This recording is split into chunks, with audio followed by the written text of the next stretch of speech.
Jai Hind aspirants, Aruba Thakur welcome you to SSB Crack Exams channel and I'm here with a new topic। और आज का दिन है बहुत ही ज्यादा महत्वपूर्ण बिकॉज आप सब जानते हैं दिल्ली में इलेक्शंस चल रहे थे और बीजेपी जो है क्लियरली अपनी जीत वहां पर हासिल कर चुकी है। 27 साल बाद बीजेपी ने अपने नाम की है ये जीत। तो चलिए बढ़ते हैं आगे। अगर अभी हाल ही की बात करें तो बीजेपी जो है 43 सीट्स कर चुकी हैं कवर एंड आपके पास 27 एंड आईएनसी 0 जो रिसेंट हमारे पास अपडेट है। टोटल जी सीट्स 70 है, 50% क्रॉस करना था। सो बेसिकली मेजोरिटी के लिए हमें 36 सीट्स इसके अंदर चाहिए थी। सो बीजेपी जो है इस पर्टिकुलर टाइम पे लीड कर रही है दिल्ली इलेक्शंस के अंदर। एंड बात करा जाए तो सैफरन पार्टी में जो बीजेपी है वो अब पावर में आ चुकी है। सो रिजल्ट्स बदल चुके हैं और जैसे कि मैंने आपको बताया 27 साल का जो गैप था उसको कवर किया है। अब वापस से जो है बीजेपी आ गई है पावर के अंदर। सो बीजेपी जो दिल्ली से बाहर हुई थी that was in the year 1998 and उसके बाद आप है कांग्रेस है एंड कांग्रेस सॉरी आप जो है वो 2013 से डोमिनेट कर रही है दिल्ली के इलेक्शंस में।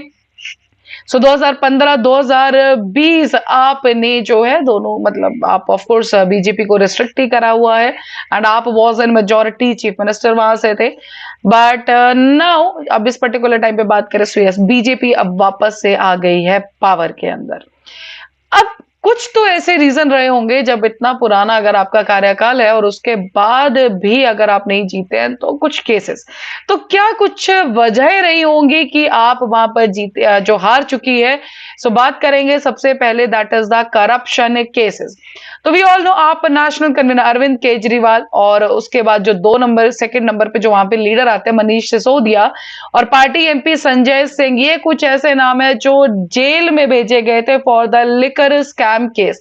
हालांकि बाद में उनको बेल दे दी गई थी बट एक बार तो यस उनके नाम पे ये जो चीज है दर्ज करा गई थी और इरिपल डैमेज आप इससे उसके ऊपर डन। सो कट्टर ईमानदार जो इमेज थी जो कि पब्लिक का कहना है वो उससे जरूर इनको हानि पहुंची है एंड इसी चीज का फायदा ऑफ कोर्स बीजेपी तो उठाएगी। This is all about the politics. तो बीजेपी ने डायरेक्टली अटैक किया किसके ऊपर, इन्हीं सब आप लीडर्स के ऊपर डन। सो सत्येंद्र जैन जो काफी महीनों से अंदर भी थे मनी लॉन्ड्रिंग केस के अंदर, तो इन्हीं सबकी वजह से एक ही नेगेटिव फीडबैक उन्हें देखने को मिला।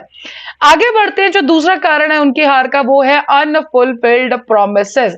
सो लास्ट जब इलेक्शंस हुए थे असेंबली इलेक्शंस में कुछ ऐसे वादे थे जो प्रोमिसेस थे जो कहा था कि आप करेगी बट ऐसा कुछ भी सामने नहीं आया। जैसे कि यमुना क्लीनिंग ये उनका खुद का वादा था, स्कूल और कॉलेजेस की कंस्ट्रक्शन, प्योर वाटर देना, क्लीनलीनेस पे ध्यान देना, ये सब चीजें थी। बट देन ऑल्सो क्या हुआ, ये चीजें जब पूरी नहीं, Yamuna poisoning is the biggest issue done.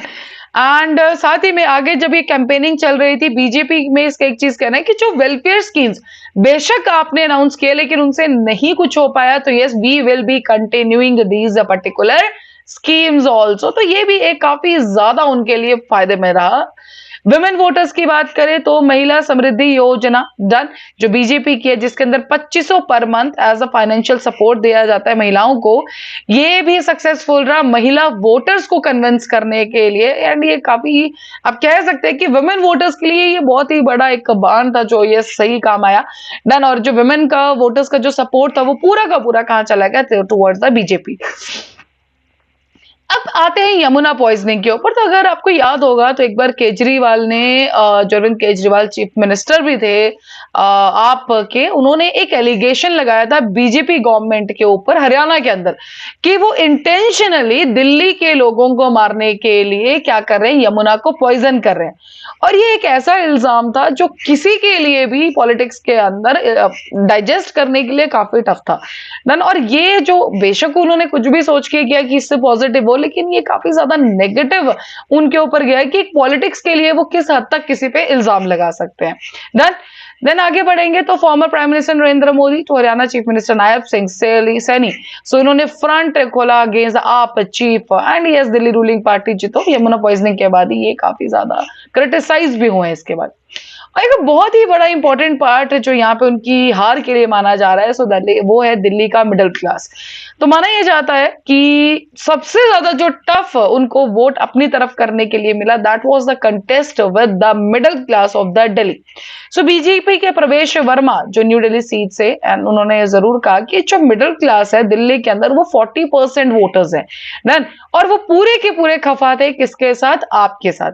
And इसी बीच में जब बीजेपी का भी जो बजट लेके आए हैं, एंड उसमें आप जानते हैं कि इनकम टैक्स जो है 12 लाख तक जो है टैक्स फ्री कर दी गया है, उसी के बीच में ऑफ कोर्स ये पॉजिटिव बात था। और एक तरफ ये अच्छी बात हुई मिडिल क्लास के लिए, और दूसरी तरफ जो आप से लोग ऑलरेडी परेशान थे उनके लिए जो गवर्नेंस रिकॉर्ड है आपका मिडिल क्लास के साथ वो खराब रहा है।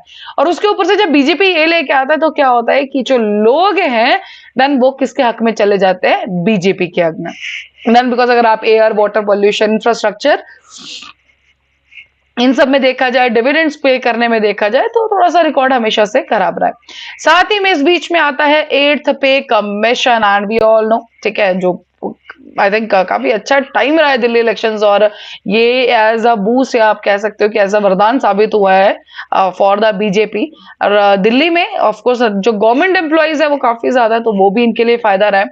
सो साथ ही में आपका जो रेवड़ी कल्चर है उन्होंने कभी भी उसको टारगेट नहीं करा, बल्कि बीजेपी ने उनको श्योर करा। देखिए कभी भी क्या होता है, जब भी हमें कोई फ्रीबीज है या रेवड़ी कल्चर जो था, अगर आप उसको खत्म करते हैं तो हो सकता है कि जो वोटर्स हैं उनके अगेंस्ट चले जाते हैं। बट यहाँ पे उन्होंने क्या कहा, खत्म करने की उन्होंने बात ही नहीं की।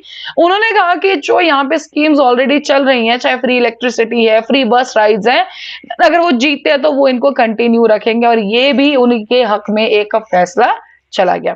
सो these are some of the reasons कि यस जो आप इतने लंबे अरसे से वहां पे रूल कर रही थी हार गई है, एंड नाउ द बीजेपी वहां पे पावर में आ चुकी है। So that is all for this particular update. अभी आपके स्क्रीन पे एसएसबी इंटरव्यू का कोर्स हर महीने बैच बढ़ता आप ज्वाइन कर सकते हैं। साथ ही में द कोर्सेज फॉर एनडीए सीरीएस एफकेट आप एनरोल कर सकते हैं, और जब भी आप एनरोल करेंगे उस टाइम पे discount code that is the warrior 10 आप लगाना ना भूलें। जैसे आप इस कोड को लगाएंगे you will be getting the 10% of on that particular course.